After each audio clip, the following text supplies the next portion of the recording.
अमिताभ जी भी जुड़ गए कभी। तो धीरे धीरे लोग एक एक करके जुड़ रहे हैं। जी सर। मैं थोड़ा पहले जुड़ गया इसलिए ज्यादा जो पहले तो नहीं, 1 मिनट पहले ही जुड़ा। हाँ, 1 मिनट पहले। हाँ, नमो नमः। नमो नमः। पिछले बृहस्पतिवार को हमारी कक्षा नहीं हो पाई थी कुछ कारणों से, तो आज वही कक्षा करेंगे एक साथ।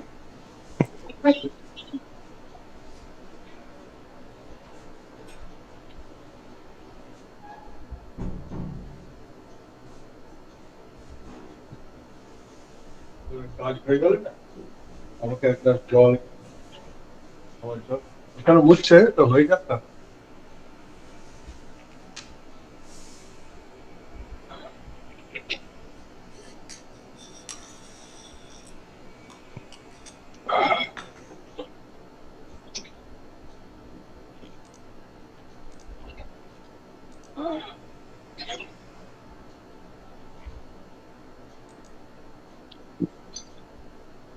मैं इधर बीच में 1-2 दिन के लिए लखीमपुर में अपने गांव गया था, इसलिए कक्षा नहीं हो सकी।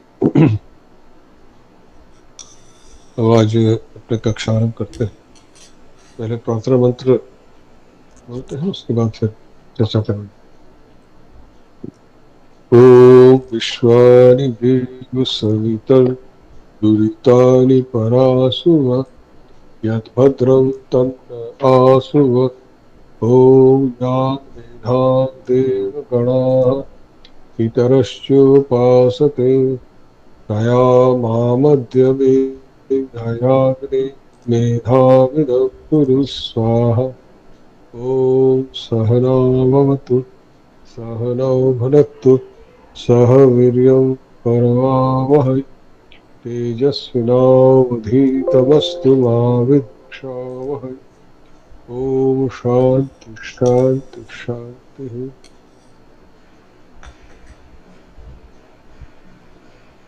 आज हम लोग विष्णु सहस्रनाम स्तोत्र के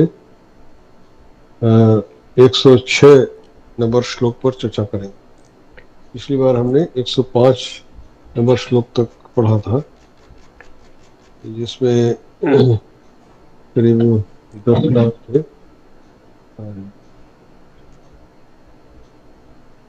10 नाम थे। धनुर्धरो धनुर्वेदो दंडो दमयिता दमः अपराजित सर्वसहो नियंता नियमो नियमः। यह हमने पिछली बार पढ़ा था। इसमें सभी शब्दों के सभी नामों पर हमने विस्तृत चर्चा की थी।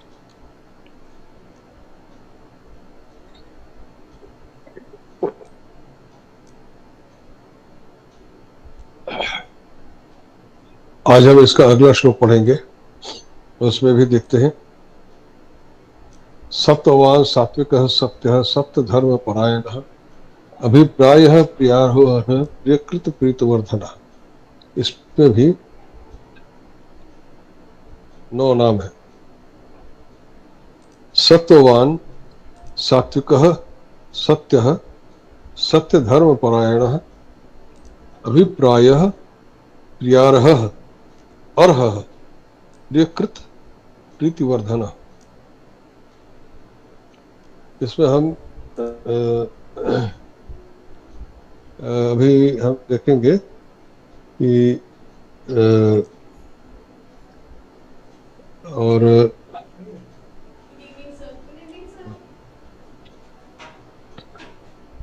इसमें देखिए पहले जो 5 नाम हैं, सत्ववान सात्विक सत्य सत्य धर्म परायण, 4 नाम। सत्ववान सात्विक सत्य सत्य धर्म परायण। चारों नामों में सत्य शब्द जुड़ा हुआ है। चारों नामों में सत्य शब्द से इनकी व्युत्पत्ति होती है, निष्पत्ति होती है। पहले तो इस सत्य शब्द को समझा जाए, तभी बाकी सारे नाम समझ में आएंगे। मूल शब्द है सत्य, और उसी से फिर बाकी शब्द बनते हैं, जिनके जो अर्थ उसके साथ फिर अलग से अर्थ होते हैं, वह फिर हम देखते हैं। पहला शब्द है सत्ववान। यहीं से हम सत्य शब्द से आरंभ करेंगे, फिर देखेंगे इसी से और दूसरे शब्दों के क्या क्या अर्थ निकलते हैं। पहला शब्द है सत्ववान। इसमें जो सत्य शब्द है, यह पहले तो सत्य शब्द बनता है, अस हुई धातु है। अस्थि जिससे हम कहते हैं ना, जो अस्ति स्तः सन्ति, बालक अस्ति है, विद्यमानता, सत्ता, मतलब इसी को अस धातु से ही शत्रु प्रत्यय करने पर सत्य शब्द सिद्ध होता है, अर्थात जो है, जिसका अस्तित्व है, जो है वह सत्य, मतलब शत्रु प्रत्यय करने से, अस धातु से शत्रु प्रत्यय करने पर सत्य शब्द सिद्ध होता है, जिसका अर्थ होता है वर्तमान, अर्थात जो सदा सर्वदा विद्यमान है, यह अभिप्राय है। जो है, तो जो शत्रु प्रत्यय का क्या काम है, वह वर्तमानता को बताता है कि जो निरंतर वर्तमान है उसे वही शत्रु प्रत्यय से अभिव्यक्त होता है। तो सत का मतलब है जो सदा सर्वदा विद्यमान है, वह सत है। अब उसमें एक त्व प्रत्यय किया गया है। त्व जो है यह तद्धित होता है, जैसे हम कहते हैं ना, महत्वम, महत्व और महत्ता दोनों ही समार्थक शब्द हैं, बस प्रत्यय अलग अलग है। त्व प्रत्यय वो नपुंसक लिंग में कर देता है, ता जो है वह स्त्रीलिंग में करता है। महत्ता शब्द स्त्रीलिंग में होता है, महत्व शब्द नपुंसक लिंग में होता है। यहाँ पे वही त्व प्रत्यय आया है। सत में त्व प्रत्यय जुड़ा तो सत्व, अर्थात उसका जो जो सत्य जिसमें है, इसे मतलब सत्य उसका भाव, पहले तो त्व प्रत्यय करने पर उसका भाव हो। यह जो जैसे मैंने कहा महत्व और महत्ता, इस महानता के भाव को व्यक्त करता है। यह त्व और तल प्रत्यय कहते हैं इसको। ये दोनों प्रत्यय उस के भाव को व्यक्त करते हैं। जैसे महानता के भाव को जब व्यक्त करते हैं तभी हम कहते हैं महत्व। उस महत्व जब कहते हैं तो उसका अभिप्राय क्या होता है, महानता के भाव को व्यक्त करना। तो सत्य उस सत्य के भाव को व्यक्त करता है, सत्य, तो सत्य का भाव, यह है सत्य। और सत्यवान फिर बना, उसमें एक दूसरा एक और उस सत्य शब्द पहले बना, अस धातु से सत्य शब्द बना, फिर उसमें त्व प्रत्यय जुड़कर सत्य शब्द, उसमें एक और प्रत्यय जुड़ा, मतु प्रत्यय कहते हैं उसको, उससे सत्यवान शब्द सिद्ध हुआ।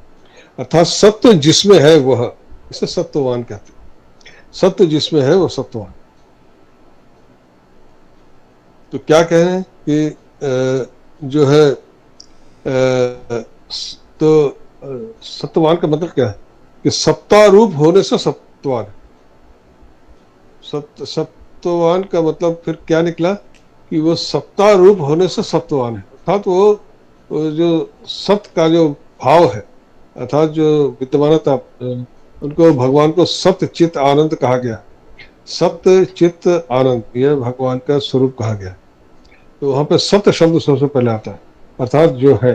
तो सत्य का जो भाव है, सत्व, वो जिसमें है वह सत्यवान, इसीलिए सत्यवान कहा कि सत्य का भाव जो भगवान के स्वरूप को सत्य चित्त आनंद कहा, वो सत्य का भाव जिसमें है वह सत्यवान, इसलिए भगवान विष्णु कहा सत्यवान। तो ये सदा सर्वदा उनमें यह भाव विद्यमान है, अर्थात वह हमेशा ही है, काल के द्वारा विच्छिन्न नहीं, तो काल का उन पर कोई प्रभाव नहीं होता। तो सत्ता तो हमारी भी है, हम भी हैं, परंतु हम काल के द्वारा, हमारी सत्ता सीमित है, अनंत सत्ता नहीं। इसे एक बार जन्म हुआ था, एक समय मृत्यु भी हो जाएगी। कभी एक समय था जब हम नहीं थे, और एक समय आएगा जब हम नहीं रहेंगे। ये बीच का थोड़ा सा समय है जिस समय हमारी सत्ता बनी हुई है। तो यह सत्यवान तो हम सभी हैं, परंतु उनका जो सत्यवान होना है वह अनंत है, अर्थात उसका कभी न आदि है न अंत है। हम हमारे सत्ता के आदि और अंत है, इसलिए यह परिवर्तनशील है। हमको सत्यवान नहीं कहा जा सकता। सत्यवान का यहाँ अभिप्राय यही है कि भगवान को सत्ववान क्यों कहा? क्योंकि वह सत्व का जो भाव है उसमें सदा सर्वदा विद्यमान रहता है। हमारे भीतर भी है, परंतु वह हमेशा के लिए नहीं। वह कुछ समय बाद हमारी जो सत्ता है, ये शरीर रूपी जो सत्ता है, यह एक समय समाप्त हो जाए। जो सूक्ष्म शरीर है उसकी भी एक समय सीमा है। जो ये जो जीव है सब है, तो यह तो अलग प्रसंग हो गया।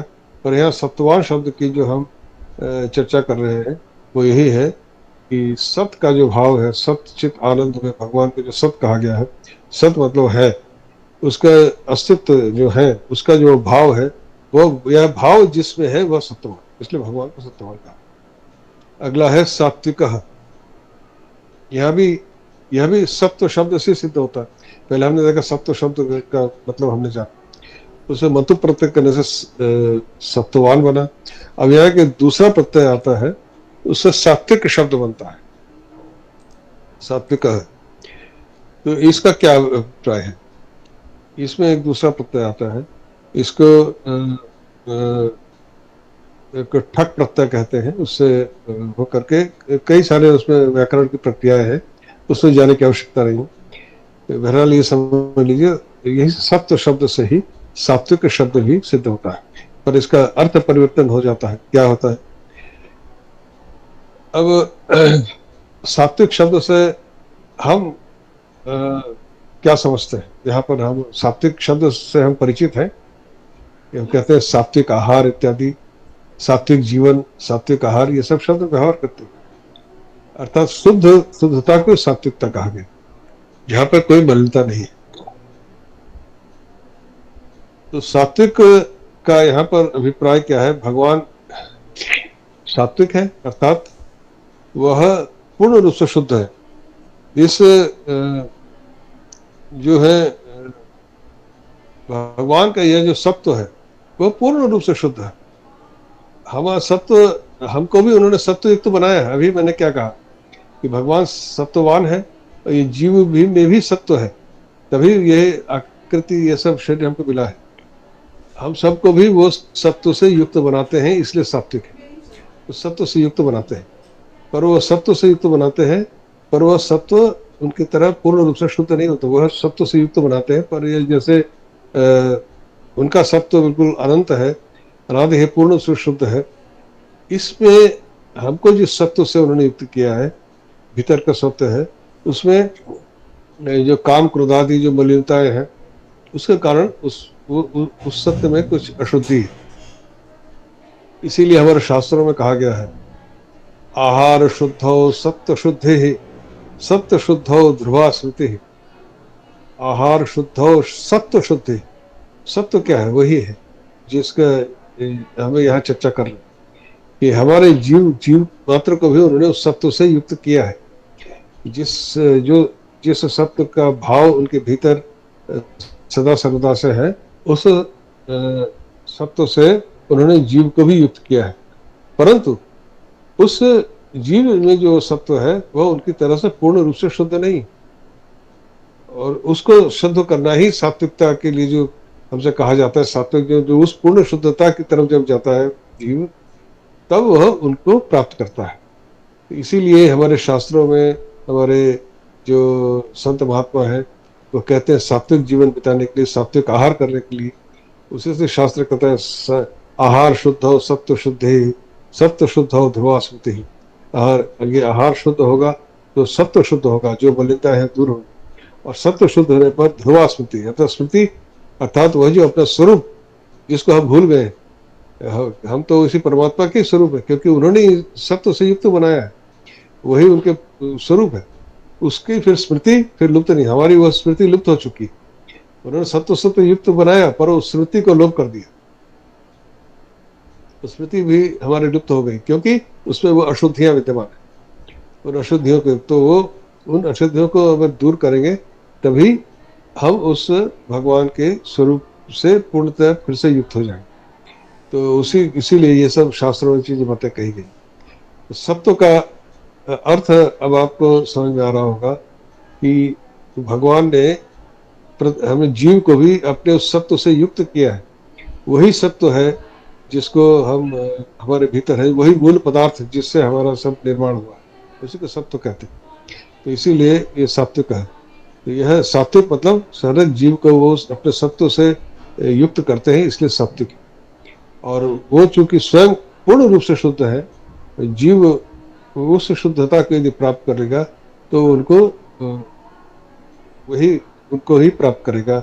ये जीव जीव अगर अपने सत्व को पूर्ण रूप से शुद्ध कर ले तो उन्हीं से के साथ वो युक्त हो जाए।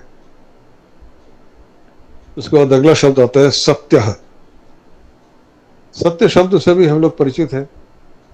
सत्य का अर्थ होता है सच बोलना, यथार्थ कथनम जिसे कहते हैं। पर यहाँ पर यह भी सत्य शब्द से ही निष्पन्न होता है। यहाँ पर इसका अर्थ थोड़ा भिन्न है।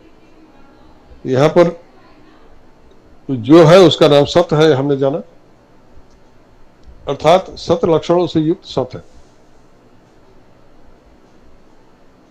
और उसमें जो साधु, उसका नाम सत्य है। अर्थात क्या है, जो सत्य लक्षणों से युक्त, सत्य लक्षणों से युक्त का मतलब क्या है, हमने अभी इससे पिछले में हमने सात्विक शब्द में हमने क्या जाना कि भगवान उस सत्य से जीव को युक्त करते हैं।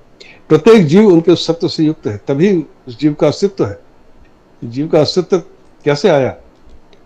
हम अस्तित्व कहते हैं कि जीव का जो अस्तित्व है इसलिए है कि उन्होंने इस जीव को अपने सत्व से युक्त किया। अब ये जितने जीव हैं जो भगवान का सत्व से युक्त हैं, उसमें जो श्रेष्ठ है साधु, वही सत्य सत्य कहला रहे हैं। यहाँ पर अर्थ केवल यथार्थ कथनम, सच बोलना से अभिप्राय नहीं, यहाँ पर सत्य का अभिप्राय है। तो इसमें तो सत्य का मतलब क्या है, तो जो उनमें जो श्रेष्ठ है वो। तो अब यहाँ पर सत्य है, भगवान को सत्य क्यों कहा कि साधु स्वभाव वाले जो उसमें जो उनमें जो साधु, उनका नाम सत्य का। अब वो अर्थात जितने सत्य उनके सत्य से जो युक्त है, उनमें जो श्रेष्ठ है साधु स्वभाव वाले, साधु स्वभाव वाले जो सज्जन है, अर्थात जो जिनमें सात्विकता है और जो शुद्धता के मार्ग पर चल रहे हैं, भगवान को पाना चाहते हैं, वही साधु स्वभाव वाले कहलाते हैं। साधु हम किसे कहते हैं? जो भगवत प्राप्ति की इच्छा से अपने कर्मों को नियंत्रित करता है, उसी प्रकार से कर्म करता है, उसको हम साधु कहते हैं। साधु स्वभाव वाले को ही यह सत्य कहा। अब इन साधु स्वभाव वालों के द्वारा जो पूजित है, साधु स्वभाव वालों में जो पूजित है, अर्थात महापुरुषों के पूजनीय तथा परम हितकारी होने से वो सत्य है। उनको सत्य क्यों कहा कि ये जो जीव जो उनके सत्व से युक्त है, उनमें जो श्रेष्ठ है वो सत्य है, और उनके द्वारा जो पूजित है, वो जिनकी पूजा करते हैं वो सत्य। मतलब इसलिए भगवान को सत्य कहा कि उन श्रेष्ठों में भी सर्वश्रेष्ठ, उन महापुरुषों के द्वारा जो जिनकी पूजा की जाती है, क्योंकि उनसे परे, उनसे अधिक श्रेष्ठ और कोई नहीं, इसलिए भगवान को सत्य कहा। जो यहाँ पर सत्य शब्द का अर्थ हम ठीक से समझ लें, वही सत्य शब्द से ही सत्य शब्द का सत्य शब्द निष्पन्न होता है। यहाँ पे सत्य का अर्थ प्राय है कि सत्य स्वभाव वालों में जो सत्य लक्षणों से युक्त जो है उसे सत्य है, और उसमें जो साधु अर्थात उनमें जो श्रेष्ठ है उन्हें सत्य कहा। और इन साधुओं के द्वारा, इन जो श्रेष्ठ व्यक्तियों के द्वारा, महापुरुषों के द्वारा जो पूजे जाते हैं, जो पूजनीय है, वो सत्य है। अर्थात उनको भगवान को इसलिए सत्य कहा कि उन साधु पुरुषों के द्वारा पूजे जाते हैं, अर्थात चाहे जितना बड़ा भी कोई महापुरुष हो, वो उससे भी बड़े हैं, सर्वश्रेष्ठ है, उनसे बड़ा कोई नहीं, इसलिए उनको सत्य कहा। फिर आता है सत्य धर्म परायण। यह भी महत्वपूर्ण शब्द है, यहाँ पर भी सत्य शब्द आया। और सत्य धर्म परायण, इसको हम ठीक से समझे, इसमें कई शब्द आए हैं। सत्य धर्म परायण, ये तीन शब्द तो इसमें स्पष्ट दिख रहे हैं। तो सत्य शब्द को अभी हमने जाना क्या है, और उसके बाद हमने जो अब परायण शब्द को भी देख लें। धर्म शब्द पर भी चर्चा करूंगा, पहले परायण शब्द को देख लें। परायण शब्द में भी दो धातु, एक प्री प्री में दीर्घ ऋकार है, प्री पालन पूर्ण क्रयादिगण में पढ़ा गया है, प्रीणात यह स्वरूप बनता है। इसी प्री अर्थात प के नीचे दीर्घ ऋकार है, इसी धातु से पर शब्द सिद्ध होता है, उसका अर्थ होता है श्रेष्ठ। और दूसरा है एक अयगतो, अयना मतलब जो गति मतलब जाना, तो अयनम तो पर और अयनम मिलकर के परायण। अयनम का अर्थ कई होते हैं, द्वार भी होता है, जैसे व्यूह का द्वार होता है, जैसे गीता में है ना कि अयनम यथा भागम अवस्थिता भीष्मा विवृक्षतु, ये दुर्योधन कह रहे हैं कि अपने अपने अयन में द्वार पर खड़े होकर के भीष्म की रक्षा करो। तो अयन का व्यूह के द्वार को भी अयन कहते हैं। अयन वातायन इत्यादि, तो अयन का एक अर्थ है, तो ये अयन शब्द है, तो पर और अयन मिलकर के परायण बना। ये सब जब दोनों शब्द जुड़ जाते हैं परायण, तो इसके दो अर्थ हो जाते हैं, दो अलग अलग अर्थ हो जाते हैं। एक अर्थ होता है कि पर अयन का दूसरा अर्थ होता है आश्रय। एक तो मैंने कहा द्वार, दूसरा एक अर्थ आश्रय भी। तो पर अयनम का दूसरा उत्तम आश्रय, श्रेष्ठ आश्रय, यह एक अर्थ होता है। दूसरा होता है अत्यंत आसक्ति। हम कहते हैं ना धर्म परायण व्यक्ति, इसका मतलब है कि धर्म में उसकी आसक्ति, धर्म को वो जुड़ा हुआ है, धर्म आचरण निरंतर करता है, तो धर्म परायण, सत्य परायण इत्यादि हम कहते हैं, जिसमें उसकी आसक्ति, अत्यंत आसक्ति को ही आसक्त होना है। जैसे गीता में भगवान ने कहा ना मत परायण, तो मुझ में जो आसक्त है, अर्थात उसमें दोनों अर्थ हो सकते हैं घटते हैं, मुझ में जो आसक्त है या मुझको जिसने अपना श्रेष्ठ आश्रय माना है। तो यह दो अर्थ है इसके, एक तो है श्रेष्ठ आश्रय, दूसरा है अत्यंत आसक्त हो। यहाँ पर अर्थ है श्रेष्ठ आश्रय का है। क्या कह रहे हैं कि अब ये सत्य धर्म शब्द को आप समझते हैं। सत्य शब्द को हमने जाना क्या है, और सत्य धर्म का मतलब क्या है। धर्म यहाँ ध्रिय धारणे शब्द से धर्म शब्द निष्पन्न हुआ। धर्म शब्द से हम सामान्य रूप से परिचित हैं कि धर्माचरण, जो भी मोक्ष प्राप्ति के लिए मनुष्य जो कार्य करता है उसी को हम धर्म कहते हैं। ये समाज में जो धर्म शब्द प्रचलित है, कई अर्थों में प्रचलित है। जिसका सबसे प्रमुख अर्थ है मोक्ष प्राप्ति के लिए जो भी कार्य किए जाते हैं उनको धर्म कहा गया है। जो वेदों में, शास्त्रों में जो उपदेश किए गए हैं कि मनुष्य को ये कार्य करना चाहिए, जीवन का लक्ष्य क्या है, तो उसी को धर्म कहा। दूसरा अर्थ है उसका स्वभाव से। यहाँ पर इसका अर्थ होता है जैसे यहाँ स्वभाव से अर्थ है, तो सत्य धर्म जो सत्य, अभी सत्य चित आनंद हमने कहा भगवान का स्वरूप है, तो सत्य जो स्वरूप है उसी का, उसी से सत्ववान बना। तो यही जो सत्ववान, ये जो इनका लक्षण है, सच्चित आनंद रूप जो लक्षण है, इसी को यही धर्म है, इनका स्वभाव है, इसी को सत्य धर्म कहा।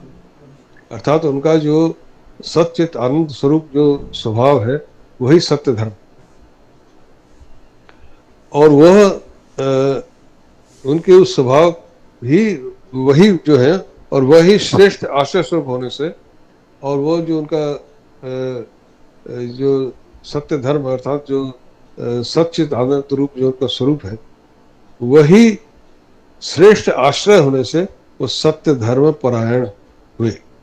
यहाँ पर सत्य धर्म परायण का अभिप्राय यही कि सत्य धर्म, यहाँ पर दो प्रकार के अर्थ घटते हैं। एक तो यह है कि सत्य धर्म परायण कि जैसे मैंने कहा परायण शब्द के दो अर्थ हैं, एक तो श्रेष्ठ आश्रय, दूसरा अत्यंत आसक्ति। तो सत्य धर्म परायण का अभिप्राय यह है कि सत्य चित्त आनंद स्वरूप जो उनका स्वभाव है, उनका जो स्वरूप है, वही श्रेष्ठ आश्रय होने से उन्होंने सत्य धर्म परायण कहा। और दूसरा अर्थ यह है कि उनका वो सत्य धर्म जो स्वरूप है, उसी में जो श्रेष्ठ है, जिससे ऊपर कहा ना जो साधु स्वभाव वाले सज्जन पुरुषों की उन्हीं में अत्यंत आसक्ति, उन्हीं में आसक्ति होने से जो मोक्ष चाहता है उसी में उनकी आसक्ति होने से, मतलब उन्हीं को चाहते हैं, इसलिए सत्य धर्म परायण, अर्थात सत्य रूप धर्म का आचरण करने वालों के लिए जो सबसे जिसमें उनकी आसक्ति होनी चाहिए वो सत्य धर्म परायण इसलिए वो कहे। इसमें दोनों अर्थ बनते हैं। एक तो यह कि जो उनका सत्स्वरूप है वह श्रेष्ठ आश्रय होने से सत्य धर्म परायण, और दूसरा यह कि जो धर्माचरण करते हैं, जो सत्स्वरूप भगवान को पाने के लिए जो वेदोक्त धर्म का अनुष्ठान करते हैं, उनके आसक्ति का जो जो विषय है वो भगवान है, इसलिए सत्य धर्म परायण उनको कहा। ये दो प्रकार के अर्थ इसमें होते हैं, और दोनों ही इसमें है कि वो आश्रय इसीलिए है, जो आसक्ति होगी तो वही आश्रय में ही तो जाएगा, तो वही को प्राप्त करने, उसको प्राप्त करने के लिए तो आसक्ति है। दोनों अर्थ अलग अलग प्रतीत होने पर भी अर्थ एक ही है। फिर आते हैं अगला शब्द अभिप्राय। अब जो भी जो हमने चार नाम पढ़े, सत्ववान सात्विक सत्य सत्य धर्म परायण, सब में सत्य शब्द आ रहा था। अब कुछ दूसरे प्रसंग आए। अभिप्राय, इसमें अभि और प्र दो उपसर्ग है इसमें, अभि और प्र दो उपसर्ग, उसके बाद अयः शब्द आया, तो ये तीन शब्द जुड़ करके अभिप्राय ऐसा शब्द। अयः शब्द कैसे बना? इण गतो धातु है, इण धातु है, एति ऐसा रूप बनता है, उसी से अयः शब्द बनता है। तो अभि और प्र उपसर्ग मिलकर के अभिप्राय शब्द ऐसे बना। तो इसका मतलब क्या है? अभिप्राय किसे कहते हैं? देखिए, इण गतो तो गत्यर्थक धातु है, चलता है कि जो गति से ही मतलब है जाना आना इत्यादि, परंतु जब उपसर्ग लग जाते हैं तो उनके अर्थ बदल जाते हैं। उपसर्ग का कार्य ही यही है कि धातु के अर्थ को बदल देना। जैसे आप जानते ही हैं, गच्छति का मतलब होता है जाना, उसमें उपसर्ग आ जोड़ दीजिए, आगच्छति का मतलब आना, अर्थ उलट गया। तो उपसर्ग का काम ही यह है कि धातु के अर्थ को बदल देता है। तो यह प्र और अभि और प्र दो उपसर्ग, इसमें क्या है कि अभिप्राय का अर्थ हो जाता है कि आपका जो ये क्या कहते हैं, अभिप्राय का अर्थ जो आपका आशय या लक्ष्य जो आप कहना चाहते हैं। जैसे आप अभिप्राय शब्द का हम हिंदी में भी प्रयोग करते हैं कि मेरे कहने का अभिप्राय यह है, ऐसा कहते हैं ना हम लोग। आशय मतलब जो हम कहना चाहते हैं, अर्थात अपनी चाहत, जो हमारी इच्छा है वह अभिप्राय। तो अभिप्राय क्या मतलब? यहाँ पर जो भगवान को प्राप्ति मनुष्य जीवन के लिए हमारे शास्त्रों ने चार पुरुषार्थ के लिए कहा है, धर्म अर्थ काम मोक्ष। यही जो है चार पुरुषार्थ है जो सकाम मतलब कामना कोई करता है तो इन्हीं की कामना करता है, धर्म अर्थ काम मोक्ष, यही इसी की कामना करनी चाहिए, हमारे शास्त्रों ने कहा है। तो ये चार पुरुषार्थ कहलाते हैं। तो ये जो है ये जो इन पुरुषार्थों के का जो इच्छुक होता है, इन पुरुषार्थ को चाहता है, वह भगवान का अभिप्राय अर्थात अभिलाषा रखते हैं, इसलिए अभिप्राय। उनकी प्राप्ति ही जीवन का अभिप्राय है, लक्ष्य आशय है। ये अभिप्राय क्यों कहा? ये अभिप्राय मतलब आशय, जीवन का लक्ष्य आशय, जीवन ये क्यों दिया उन्होंने? यहाँ पर क्या है, कोई जो धन इत्यादि चाहता है उसका अभिप्राय है कि वह काम करता है, उसका अभिप्राय क्या है, कोई कार्य करता है, कर्म कर रहा है, उसका अभिप्राय है धन प्राप्ति या यश प्राप्ति जो भी। तो उसके लिए वह ईश्वर को ही, भगवान को ही अपना अपना याद करते हैं, उसी के माध्यम से उसको प्राप्त करना चाहते हैं। इसलिए अभिप्राय वो उनका सिद्ध करते हैं, जो जैसा चाहता है उसका अभिप्राय उसी प्रकार से सिद्ध करते हैं। अब आप जानते ही हैं कि हमारे जो प्राचीन पुराणों में तरह तरह के आख्यान आते हैं, जिसमें हम देखते हैं कि असुरों ने कठोर तपस्या करके वर प्राप्त किया, तो अपना कोई अभिप्राय सिद्ध करने के लिए तप किया और उन्हीं को याद किया अपना अभिप्राय सिद्ध करने के लिए। तो यही जो अपना अभिप्राय है, अर्थात कुछ भी अभिप्राय हो, तो उसके लिए वही लक्ष्य होते हैं, उन्हीं के माध्यम से अपना अभिप्राय सिद्ध करता है मनुष्य। तो उनकी और परंतु जब केवल अपना लौकिक जो सांसारिक वस्तु सिद्ध करता है, तो उसको वही प्राप्त होता है जो चाहता है। जैसे एक बार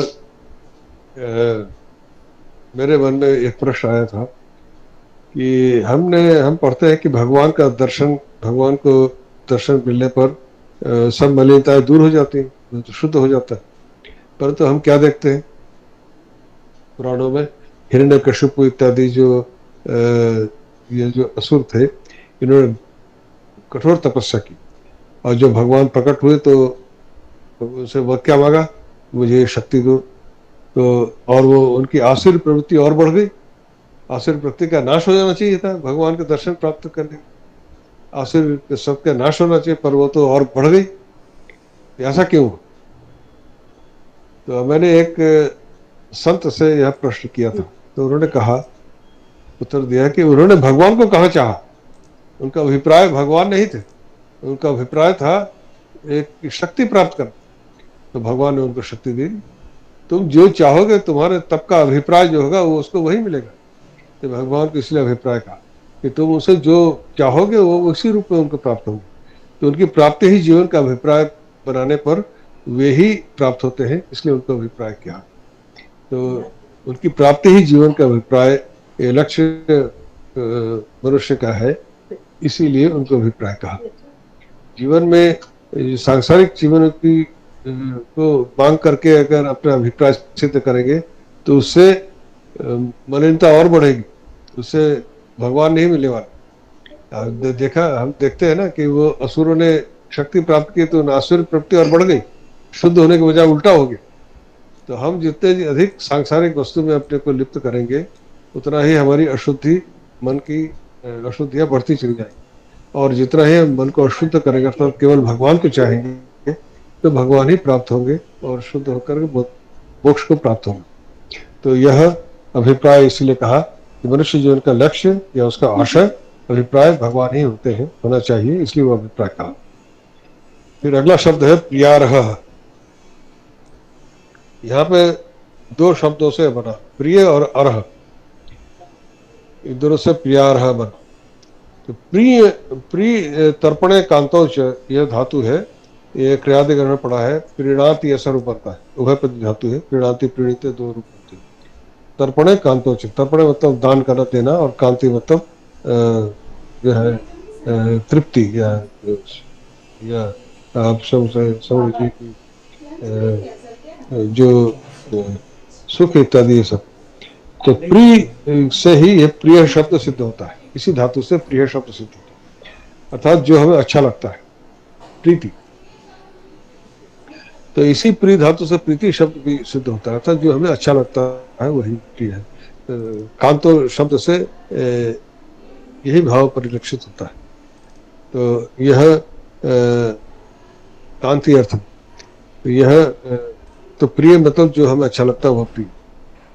और दूसरा है अर्ह पूजायाम, यह बहुत अगर में पढ़ा गया अर्हति, यह शब्द है। अर्थति मतलब पूजा के योग्य। अर्ह का दूसरा अर्थ होता है जो सामर्थ्य से अभिप्राय है, जैसे डिजर्व, हम जिसे इंग्लिश में कहते हैं डिजर्व, वह ऐसा होना चाहिए, इस अर्हति का यह प्रयत्न है। तो मनुष्य को अब ये क्या है, प्रियारह। तो इसमें प्रिय अर्ह दो शब्द मिलकर प्रियारह, तो इसका मतलब क्या हुआ कि मनुष्य को संसार में जो सबसे अधिक प्रिय लगती है उसी के द्वारा भगवान की पूजा करनी चाहिए। प्रिया रहा, यह अभिप्राय है। जो वस्तु हमारी सबसे प्रिय, भगवान को हम जब पूजा करते हैं तो क्या करते हैं, उनको फल फूल नैवेद्य इत्यादि चढ़ाते हैं, और वह जो चढ़ाते हैं वह श्रेष्ठ होनी चाहिए, और जो देते हैं अपनी सबसे प्रिय वस्तु दी जानी चाहिए। तो हमारे जो स्मृतियों में कहा गया है कि यद्यदिष्टतमं जो लोके यच्चास्य दयितम गृहे तत्तद गुणवते देयम तदेवाक्षायम इच्छता। मनुष्य संसार में जो सबसे अधिक प्रिय हो तथा उसके घर में जो उसकी सबसे प्यारी वस्तु हो, उसे यदि अक्षय करने की इच्छा हो तो गुणवान को दे देना चाहिए। अर्थात देने से, दान देने से चीज बढ़ती ही है, घटती नहीं, यह हमारे शास्त्रों ने कहा। और दूसरे मतों में भी हम यह देखते हैं कि सबसे प्रिय वस्तु भगवान को देनी चाहिए। यद्यपि जो आप मुसलमानों का त्योहार आपने देखे हैं, इस्लाम में एक बकरीद बनाई जाती है। बकरीद के पीछे जो कथा है, जो मैंने सुनी है, मैंने पढ़ा नहीं है और न ही मैं इन कथाओं से प्रभावित हूँ, क्योंकि इसमें हिंसा बहुत होती है। परंतु जो कथा है उसके पीछे जो भाव है वह है कि इस्लाम में जो इनके पैगंबर है मोहम्मद, उस पैगंबर ने, मोहम्मद ने अपने आप को आखिरी पैगंबर घोषित कर दिया। परंतु उनसे पहले भी कुछ पैगंबर हुए, जिनमें एक थे हजरत इब्राहिम। तो हजरत इब्राहिम से खुदा ने कहा कि तुम अपनी सबसे प्रिय वस्तु मुझे दो। तो उससे सोचा मेरा सबसे प्रिय वस्तु क्या है, उसका अपना पुत्र ही उनको सबसे प्रिय था। उस पुत्र का बलि देने के लिए चले, तो खुदा ने उनको कहा कि जो वो उसके बलि दे रहे थे तो उसको जैसा सुनने में आता है कि जब वो देखा कि बाद में कि जहाँ उसने अपने पुत्र की बलि दी थी वहां पर एक मेमना, एक भेड़ का बच्चा, वो मेमना वो कट गया था, और उसका बेटा जो है जीवित हो।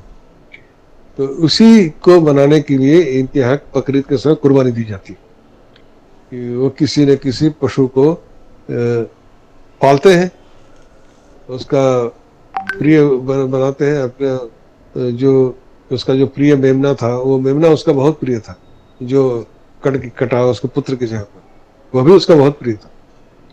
तो क्या करते हैं ये लोग, बकरे को पालते हैं बड़े प्यार से, और जब फिर अंत में उसको काट देते। तो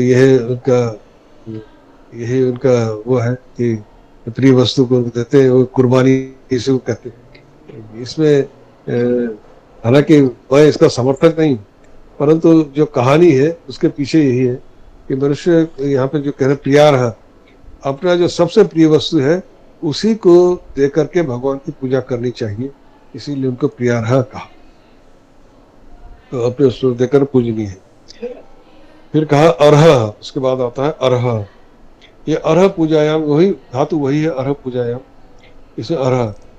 तो अब ये अर्ह का मतलब क्या है कि भगवान की जब हम पूजा करते हैं तो क्या करते हैं, जैसे कोई अतिथि घर में आता है तो उसको पैर धुलाते हैं, फिर उनको आसन देते हैं, फिर स्नान इत्यादि करते हैं, फिर उनको स्तुति करते हैं, उनको फूल इत्यादि, फिर नैवेद्य भोजन इत्यादि देते हैं।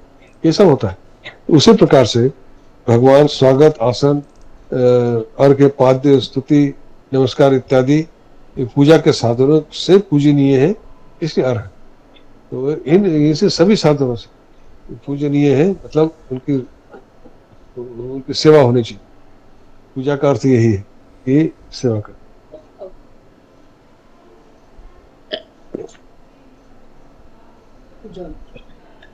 जैसे घर में कोई अतिथि आता है तो उसके हम जिस प्रकार से सेवा करते हैं, भगवान को उसी प्रकार से श्रेष्ठ वस्तुओं के साथ यहाँ पर यह भी ध्यान रखना है। जैसे जैसे बोला ना प्यार है, तो भगवान की जो पूजा की जानी चाहिए उन्हीं श्रेष्ठ वस्तुओं के साथ ही पूजा पूजनीय है, इसलिए अर्ह है। अर्ह मतलब पूजनीय, और इन्हीं साधनों के द्वारा वो पूजनीय है। और ये साधनों से जब पूजा होती है तो वो प्रसन्न होते हैं। क्योंकि पूजा इसी प्रकार से हम क्योंकि भगवान सच्चिदानंद जो उनका स्वरूप है वो तो अकल्पनीय अचिंतनीय है, तो उनको अपने वो हमारे बुद्धि के बाहर है, बुद्धि की पकड़ में नहीं आ सकते। उनको उससे प्रेम करने के लिए तो उनका कोई एक चिंतन करना पड़ता है कि वो हमारे ही जैसे कोई है, जैसे हमारे बंधु इत्यादि के रूप में उनको हम मानते हैं और उनको आसन दे करके पूजा करते हैं। तो सब उसी प्रकार से सारी चीजें हैं, श्रेष्ठ वस्तुओं का देते हुए उनकी पूजा होनी चाहिए, यह अभिप्राय है। काम चलाओ नहीं, मतलब पूरी निष्ठा के साथ जो श्रेष्ठतम वस्तु हमारे पास है वह दे करके उनकी पूजा की जानी चाहिए, इसलिए वो अर्ह है। उसके बाद आता है प्रियकृत। यहाँ भी वही प्रिय धातु, प्रिय हमने अभी तर्पण कांतोच धातु था, इसी से प्रियकृत शब्द बनता है। यहाँ पे दो धातु, प्रिय और क्रि। प्रिय प्रिय शब्द हमने अभी समझा प्रिय किसे कहते हैं, यहाँ पे हमने प्रियारह शब्द में प्रिय शब्द को देखा, प्रिय शब्द वैसे ही बना। अब उसे डुक्रिय करणे धातु तरादिकार, जैसे करोती ऐसे कहते हैं ना, करना करोती, जैसे कहते हैं प्रियम करोती इति प्रियकृत। तो प्रियकृत शब्द उसी क्रि धातु से सिद्ध होता है, तो उसमें समास होता है प्रियम करोति इति प्रियकृत। तो उसमें व्याकरण के कुछ नियम लगते हैं, उससे विस्तार में जाने की आवश्यकता नहीं, इसका अर्थ को समझ लो। प्रियम करोति इति प्रियकृत मतलब प्रिय कार्य करते। तो प्रियम करोति मतलब क्या है, प्रिय का मतलब इष्ट, जो हमें अच्छा लगता है वह। तो कहने का मतलब वो केवल प्रियार्ह ही नहीं है। प्रियार्ह का हमने क्या अर्थ देखा था कि जो हमें जो सबसे अधिक वस्तु प्रिय है वही भगवान को निवेदन करना चाहिए, यह प्यार है, इसलिए प्यार कर। पर वो केवल लेते ही नहीं, वो देते भी हैं। क्या करते हैं, जो अभी अर्ह कहा कि स्तुति इत्यादि के द्वारा उनकी पूजा करते हैं। तो जो इस प्रकार से जो पूजनीय है, तो जो इनको पूजा करते हैं पूजनीय है, इसलिए जो अर्ह है, जो इस प्रकार से स्तुति इत्यादि के द्वारा अपना श्रेष्ठ वस्तु देकर के जो पूजा करते हैं, उनके लिए वो क्या करते हैं, प्रियकृत, उनका प्रिय अर्थात उनके मनोवांछित कार्य को सिद्ध कर। तो वो केवल लेते ही नहीं, उतना ही देते भी हैं। जो आप उनके लिए करेंगे वो आपको वापस कर दें। तो वो कभी ऋण नहीं रखते, भगवान किसी का ऋण नहीं रखते। आपने यदि भगवान के लिए कुछ किया है तो वो उसका कई गुना आपको वापस करें। तो यह बिल्कुल परीक्षित सत्य है। यह इसमें यही बात कहेगी, प्रियकृत अर्थात जो अपने प्रिय वस्तु के द्वारा उनकी पूजा करता है, तो उस व्यक्ति का प्रिय वो साधित करना, उसका जो आकांक्षा है उसको पूरा कर देते। प्रियकृत का यह अभिप्राय है। प्रिय मतलब उसका इष्ट, जो उसका मनोवांछित कार्य है, अगर वो भगवान को चाहता है तो भगवान उसको प्राप्त होते हैं। वो जो भी चाहता है, जिस मनोवांछा के लिए वो भगवान की पूजा कर रहा है, उसकी मनोवांछा वो पूरी करते हैं, इसलिए प्रियकृत कहा। फिर अगला कहते हैं प्रीति वर्धन। यहाँ भी वही प्रिय तर्पणे कांतो यह शब्द, यह धातु है, इसी से प्रीति और वर्धन दो शब्द है। प्रीति शब्द वही प्रिय धातु से ही दूसरा प्रत्यय आता है प्रीति, यह स्त्रीलिंग में बन गया। प्रीति मतलब उसका भाव, प्रिय का भाव को प्रीति कहते हैं, मतलब जो अच्छा लगता है उसे प्रीति कहते हैं, भाव। और प्रीति वर्धना, मृदु वर्धन धातु है, बहुत कर्म पढ़ा, वर्धते ऐसा उसका रूप बनता है, मतलब पढ़ना। तो क्या कह प्रीति वर्धना। अब भगवान यहाँ पर इससे पहले जो हमने देखा है प्रियकृत, प्रियार्ह इत्यादि शब्द से हमने देखा कि जो प्रिय वस्तु से, जब हम अपनी प्रिय वस्तु से भगवान की पूजा करते हैं, भगवान हमारी जो प्रिय, हमें जो प्रिय है उसको सिद्ध कर देते हैं, उसे प्रदान करते हैं। तो भगवान यहाँ पर प्रीति वर्धना से अभिप्राय क्या है कि भगवान के प्रति जो हमारी प्रीति है वो बढ़ाते हैं। जो भी व्यक्ति भगवान की पूजा करता है, अपने श्रेष्ठ वस्तु देते हुए भगवान की पूजा करता है, तो भगवान अपने प्रति उसकी प्रीति को बढ़ाते हैं, उस प्रेम को वो बढ़ाते हैं। जैसे जैसे वह अपनी श्रेष्ठ वस्तु को देकर भगवान की पूजा करता है, अर्चना करता है, तो उसकी भगवान के प्रति उसकी प्रीति अर्थात प्रेम बढ़ता जाता है। तो वह प्रेम जब अपनी पराकाष्ठा में पहुंचता है, तब भगवान को उसके दर्शन प्राप्त होते हैं, भगवान उसी को इष्ट की प्राप्ति होती है। प्रीति वर्धना, तो भगवान के प्रति जो प्रेम है उसको वो बढ़ाते हैं। कब बढ़ाते हैं? जब हम अपनी सबसे प्रिय वस्तु के द्वारा उनकी पूजा करते हैं। अपने श्रेष्ठ प्रिय वस्तु के द्वारा पूजा करने का यहाँ क्या अभिप्राय है कि केवल श्रेष्ठ वस्तु के द्वारा पूजा करने का अभिप्राय यहाँ दो प्रकार से। एक तो यह है कि जैसे हम मंदिरों में जाते हैं, पूजा करते हैं, वहाँ प्रसाद मिलता चढ़ाते हैं, तो कोई लोग उसमें आप जानते ही हैं कि बहुत से लोग जाते हैं, किसी ने मुकुट चढ़ाया, किसी ने छत्र चढ़ाया, एक सोने का मुकुट चढ़ाते हैं, कोई किसी ने, आप जानते हैं कि जो जगन्नाथ देव के मंदिर में ऐसे जो चढ़ावे आते रहते हैं, बहुत सारा संग्रह है। ऐसे ही वहाँ पे पद्मनाभ स्वामी जो मंदिर है त्रिवेंद्रम में, वहाँ भी पता नहीं कितना स्वर्ण आभूषण इत्यादि प्रदान करके लोग पूजा करते हैं। तिरुपति मंदिर में भी ऐसे ही। तो लोग अपनी श्रेष्ठ वस्तु, अपनी प्रिय वस्तु दे करके उसकी पूजा करते हैं, तो उससे अपनी किसी कामना की पूर्ति उसमें अभिलाषा रहती है। और एक दूसरा तरीका भी है कि भगवान को प्रिय क्या है, जो आप सत्कर्म करते हैं, जो आप लोगों की भलाई के लिए जो आप निस्वार्थ भाव से जो कर्म करते हैं, अपने लिए न करके निस्वार्थ भाव से कोई भी कर्म होता है।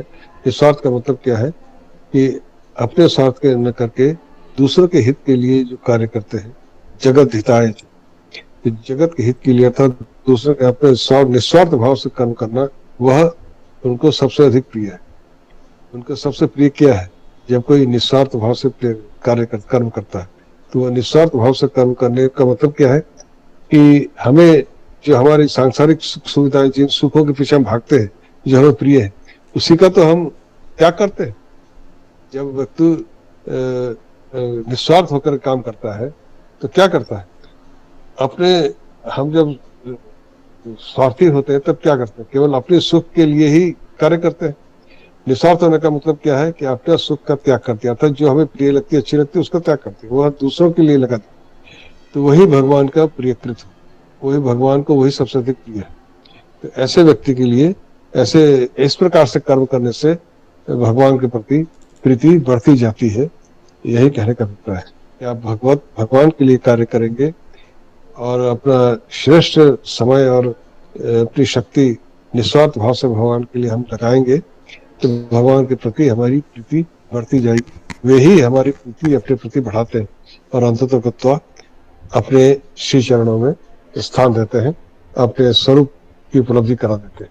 और यह हम जान पाते हैं कि हमें जो सबसे पहले कहा ना, सत्ववान, जो सत्व हमारे भीतर है, वह सत्व वही है, वही का सत्व है, उस सत्व से एकाकार हो जाता है। यह यहाँ इस पूरे श्लोक का अभिप्राय है कि जो सत्ववान, जो सबसे पहले कहा, अंत में कहा प्रीति वर्धन है, तो उनके प्रति प्रीति का जब बढ़ेगा, बढ़ता जाता है, तो उनका जो सत्व है, जो उनका स्वभाव है, जो उनका स्वरूप है, उससे वह जीव एकाकार हो जाता है। सात्विका का अर्थ हमने क्या देखा कि प्रत्येक जीव को अपने सत्व से युक्त कराते हैं। इस प्रकार से हर जीव के उनका वो सत्व विद्यमान है, और उस सत्व को शुद्ध करने का ही सब उपाय यह बताया। और उस सत्व जब शुद्ध हो जाता है, तब उनकी प्रीति बढ़ती जाती है, बढ़ती है, और तब वो अपने मूल स्वरूप, जो उनका सत्व है, भगवान का सच्चिदानंद जो मूल स्वरूप है, उसकी उपलब्धि उसको हो जाती है, अर्थात अपने सत स्वरूप को वो पा जाता है। जो जीव रूप में, जो यहाँ पे जीव रूप में जो सत्व का आंशिक सत्व है हमारा, उस वह पूर्ण सत्य के साथ एकाकार हो जाता। यही यहाँ तक अभिप्राय। चलिए आज यहीं तक। हाँ अमिताभ जी कुछ आप पूछ रहे हैं, क्या पूछना जी चाह रहे सर, इसमें आज के श्लोक में कुल 9 नाम थे ना? हैं? हाँ इसमें गिन लीजिए, आपके सामने तो है। अब मैंने सत्वान, फिर सात्विका, सत्य सर 3, सत्य धर्म। हाँ नहीं 8 नाम प्रिय, हाँ 9 नाम। सत्यवान सात्विक सत्य सत्य धर्म पढ़ाया ना। सब प्राय प्यारा प्यारह अरह लेकर, हाँ 9 नाम है इसमें। जी। ठीक है। और सर जो तो एक शब्द होता है पारण, और ये परायण यहाँ पर है, तो इन दोनों का हाँ भी कुछ। परायण है, पारण तो नहीं, परायण है। जी जी। परायण शब्द ही से हम परायण शब्द का ही प्रयोग होता है। पारण शब्द वो तो अलग है। जो पारण शब्द का अलग अर्थ है, ये परायण शब्द का अलग अर्थ है। उसका क्या अर्थ होता है जो सर? जो पुस्तकों का जो पठन पाठन होता है उसको पारण कहते हैं। ये जी आद्यंत किसी चीज को पढ़ जाना उसको पारण कहता है। किसी पुस्तक को आप आदि से लेकर अंत तक पढ़ जाए जी उसको पारण कहते हैं। इसका जी। ये परायण से कोई मतलब नहीं। जी सर, धन्यवाद सर। वो पारण का मतलब है कि आदि से अंत तक, ऐसा नहीं कि आधा पढ़ लिया तो पारण नहीं कहलाएगा। जी। पारण तभी कहलाएगा जब वो आदि से अंत तक आपने पढ़ा, तभी वो पारण कहलाएगा। तो उसमें जैसे सिंग विष्णु सहस्त्रनाम स्तोत्र आपने शुरू से लेकर अंत तक पढ़ा, तब वो पारण है। बीच में आधा पढ़ के छोड़ दिया तो पारण नहीं। मतलब समझ सिंगल रहे हैं? सिटिंग में ही पूरा करना चाहिए, ये शर्त है? हाँ ये भी है, अच्छा ये सर। भी है। जी तो एक बार बैठ के उसको पूरा पढ़े, वो भी है कि आपने आधा पढ़ा आधा फिर बाद में पढ़ा, तो वो पारण नहीं कहलाए। जी। जी चलिए धन्यवाद आज सर। इतना ही। धन्यवाद सर। शांति पाठ कर लेते हैं। और किसी ने हाथ उठाया क्या? और किसी को कुछ पूछना है? गुरु जी, ये पारायण और परायण में क्या फर्क है? वही पारायण का मतलब वही है जो जो अभी बताया ना। पारायण का मतलब वही होता है जो पढ़ना। पारायण का मतलब होता है कि अत्यंत आसक्ति, जो पर और अयन मिलकर पढ़ना। और पारायण का मतलब होता है वही पुस्तक को पढ़ना। जो ये पारायण कहते हैं, पारायण ही है वो पुस्तक, पारायण ही है। पारायण का मतलब होता है कि वही किसी स्तोत्र को आदि से अंत तक पढ़ जाने को ही पारायण कहते हैं। तो वही एक ही अर्थ है पारायण। और पारायण का मतलब भी वही है जो अभी बताया। तो और पारायण और पारायण में यही अंतर। पारायण का मतलब होता है अत्यंत आसक्ति अथवा श्रेष्ठ आश्रय, और पारायण का मतलब होता है किसी ग्रंथ को आदि से अंत तक पढ़ जाना, उसको पारायण कहते जी धन्यवाद। हैं। ठीक। सर जो यण शब्द है उसका भी कुछ विशेष अर्थ होता है क्या? मतलब मैं क्षमा चाहता हूँ, थोड़ी सी बुद्धि चंचल होती है। अब देखिए मन में तुरंत, हाँ मन में तुरंत आया कि देखो रामायण भी होता है, तो अब तीनों में यण तो। हाँ तो आयन का था ना, देखिए मैंने अय धातु की बात की थी। इसमें अयन शब्द जो बना है, अय गतौ मतलब गति।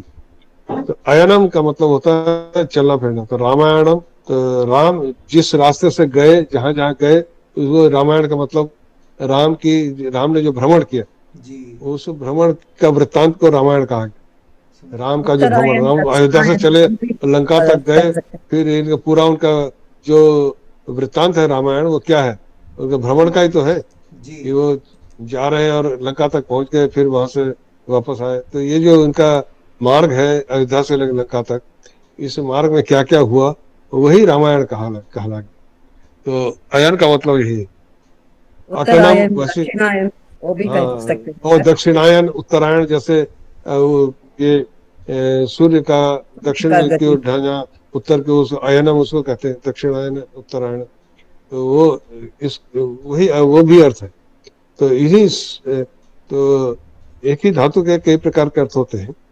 अयनम का अर्थ मैंने बताया ना, जैसे द्वार भी होता है, वातायनम, जी जैसे जिस खिड़की से वायु का आना जाना। और अयन कहते हैं व्यूह, जो युद्ध गीता में आया ना अयनम, यथा भावगम मैंने अभी बताया था, व्यूह के द्वार को भी अयन कहते हैं। तो युद्ध के जो व्यूह है उसके द्वार से सैनिक ही आना जाना कर सकते, सामान्य व्यक्ति नहीं आना जाना कर सकता। उसी प्रकार की जो खिड़की है वो हम किस लिए करते हैं? हवा और प्रकाश के लिए। धूल धक्कड़ मच्छर मक्खी लिए तो नहीं करते। तो वह उसका विशेष उद्देश्य होता है। और मच्छर मक्खी ना आवे इसलिए आप वहाँ जाली लगाते हैं, कपाट लगाते हैं। आंधी तूफान जो कूड़ा ना हो इसलिए आप उसमें कपाट भी लगाते हैं। तो पर उसका उद्देश्य ये है कि हवा और प्रकाश हो। तो कुछ विशेष उद्देश्य से जो पर द्वार जो होता है ना, ये गृह का आपका जो घर का जो दरवाजा है, वो उसमें तो कोई भी आ जा सकता है। जी वह किसी विशेष व्यक्ति के लिए नहीं होता, इसलिए वह द्वार कहलाता है। परंतु व्यूह के दरवाजे को द्वार नहीं कहते, उसको अयन कहते, क्योंकि उसमें केवल सैनिक ही जा सकते, वहां दूसरे लोग नहीं जा सकते, इसलिए उसको अयन कहा। तो अयन का मतलब है कोई विशेष कार्य से कोई कहीं जा रहा है, कोई विशेष व्यक्ति ही उसमें जा सकता है। तो उत्तरायण और दक्षिणायन के उस सूर्य की गति से ही है।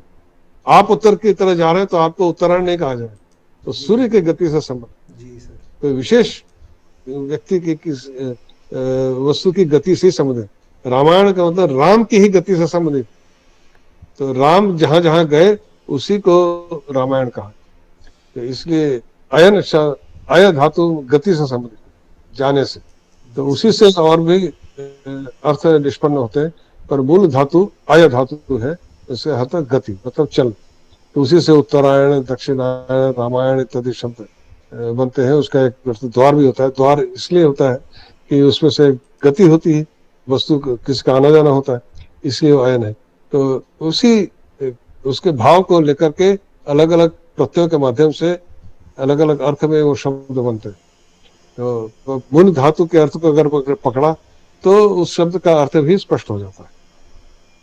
तो परायणम में क्या हो, पर का मतलब तो श्रेष्ठ, और अयनम मतलब आश्रय, जहां वो पहुंचा जाता है। कहीं चलकर ही तो पहुंचोगे, कहीं पहुंचना होगा तो कैसे पहुंचोगे। जी तो इसलिए अयनम तो श्रेष्ठ आश्रय, इसलिए इसके एक अर्थ को आश्रय भी होता है। अयनम का एक अर्थ आश्रय भी होता है। तो यह और जो पारायण कहा गया यहाँ भी वही है। जब आप पढ़ते हैं तो उसमें एक गति होती है। आप एक पुस्तक आदि से लेकर अंत तक पढ़ रहे हैं तो एक गति हो रही, तो वही गति से संबंधित है। जी तो वो गति नहीं है तो फिर वो समाप्त नहीं हो सकते आपकी पढ़ाई, बीच में नहीं छोड़ सकते आप उसको। तो यह पारायण शब्द की व्युत्पत्ति उसमें प्री धातु नहीं है, अयन तो है, परंतु उसमें और क्या है, पारायण शब्द कैसे सिद्ध होता है तो कभी और बताएंगे। अभी तो पारायण शब्द से यहाँ पर है। तो पारायण शब्द से हम परिचित हैं, गीता में भी आया बार बार, और हम दैनिक जीवन में भी करते हैं। पर पारायण शब्द का अभिप्राय यही है, पारायण शब्द केवल अध्ययन से संबंधित है, अर्थात किसी पुस्तक को आदि से अंत तक पढ़ जाने को पारायण कहते हैं। कि पुस्तक या स्तोत्र को आदि से अंत तक पढ़ जाना एक ही सिटिंग, उसी को पारायण कहते, जैसा भी बताया वही पारायण है। जी धन्यवाद सर। चलिए आज चरण स्पर्श। चलिए आज होता है। ओम देव शांतिरंतरिक्षं शांति पृथ्वी शांतिरापः शांतिरोषधयः शांति वनस्पतयः शांतिर्विश्वे देवा शांतिर्ब्रह्म शांति सर्वभूत शांति शांतिरेव शांति सामा शांतिरेधि। ओम शांति शांति शांति। नमो नमः। धन्यवाद सर। चरण स्पर्श। नमो नमः, गुरवे नमः, सर्वेभ्यो नमः।